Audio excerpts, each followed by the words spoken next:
ఇక మరి కాసేపట్లోనే తెలంగాణ అసెంబ్లీ సమావేశాలు ప్రారంభం కాబోతున్నాయి. బీఎస్సీ నిర్ణయాలను సీఎం రేవంత్ రెడ్డి శాసనసభలో ప్రవేశపెట్టబోతున్నారు. ఇన్ఫర్మేషన్ యాక్ట్ 2005 ప్రకారం 2015 నుండి 2023 వరకు సమాచార హక్కు సెక్షన్ 25(4) కాపీలను ఆ శాసనసభలో టేబుల్ చేయనున్నారు సీఎం రేవంత్. 2020-21 ఆర్థిక సంవత్సరానికి గాను తెలంగాణ వాణిజ్య ప్రోత్సాహక లిమిటెడ్ 8వ వార్షిక నివేదికను మంత్రి శ్రీధర్ బాబు సభలో ప్రవేశపెట్టబోతున్నారు.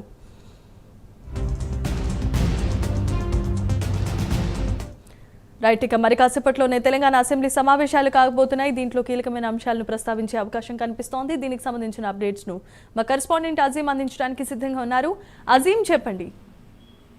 మరి కాసేపట్లో మొదటి రోజు శాసనసభ సమావేశాలు ప్రారంభం కానున్నాయి. ఉదయం 10 గంటలకు ఏదైతే సమావేశాలు ఉదయ సభలు రెండు కూడా ప్రారంభమవుతాయి. నిన్న జరిగిన బీఎస్సీ మీటింగ్ లో తీసుకున్న నిర్ణయాలు శాసనసభలో సీఎం రేవంత్ రెడ్డి టేబుల్ చేరున్నారు. అలాగే దీంతో పాటు రైట్ టు ఇన్ఫర్మేషన్ యాక్ట్ 2005 ప్రకారం 2015 నుండి 23 వరకు సమాచార హక్కు సెక్షన్ కాపీలను శాసనసభలో కూడా సీఎం రేవంత్ రెడ్డి టేబుల్ చేస్తారు. సీఎం రేవంత్ రెడ్డితో పాటు మంత్రి శ్రీధర్ బాబు కూడా 2 అంశాలు ఏదైతే టేబుల్ చేసేటువంటి అవకాశం కూడా ఉంది. 2020-21 ఆర్థిక సంవత్సరానికి గాను తెలంగాణ వాణిజ్య ప్రోత్సాహక లిమిటెడ్ 8వ వార్షిక నివేదికను, అలాగే లిమిటెడ్ 4వ వార్షిక నివేదికను కూడా ఏదైతే శ్రీధర్ బాబు కూడా ఏదైతే టేబుల్ చేస్తున్నారు. దీని తర్వాత అసెంబ్లీలో ఏదైతే గవర్నర్ ప్రసంగానికి ధన్యవాద తీర్మానాలు తెలుపుతారు. సో ఈ నేపథ్యంలో ప్రభుత్వం తరపు నుంచి అంటే కాంగ్రెస్ పార్టీ నుంచి ఎమ్మెల్యే బాలు నాయక్ ఏదైతే దీనికి సంబంధించి ధన్యవాద తీర్మానాన్ని ఏదైతే ప్రతిపాదిస్తారు, అయితే ప్రతిపాదించిన తర్వాత చివరిలో ప్రభుత్వ విప్ ఆది శ్రీనివాస్ దీన్ని బలపరుస్తారు. ప్రతి పార్టీ నుంచి కూడా ఏదైతే సభ్యులందరూ కూడా గవర్నర్ ప్రసంగం సంబంధించిన దాంట్లో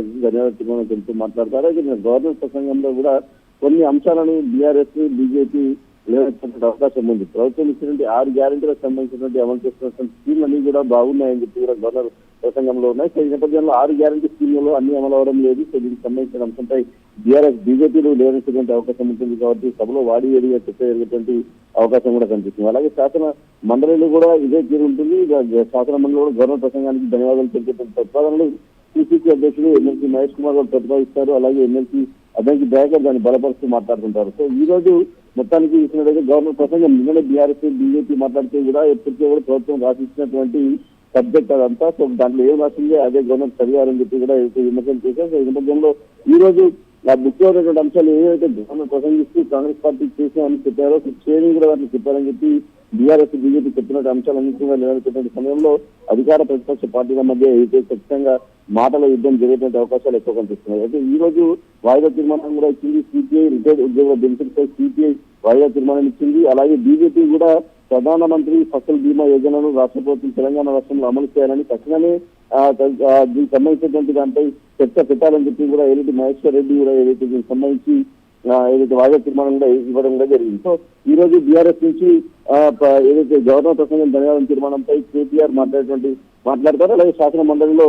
మధుసూదన్ బీఆర్ఎస్ నుంచి మాట్లాడతారు. బీజేపీ నుంచి ఏదైతే మహేశ్వర్ రెడ్డి మాట్లాడతారు. సో మరి కాసేపట్లో శాసనసభ ప్రారంభమవుతుంది. మొత్తానికి ఈ రోజు సాయంత్రం వరకు కూడా కొనసాగే అవకాశం ఉంది. వాడి వేడిగా జరిగిన అవకాశాలు కనిపిస్తూ జరిగినాయి. Right, thanks for the updates Azeem.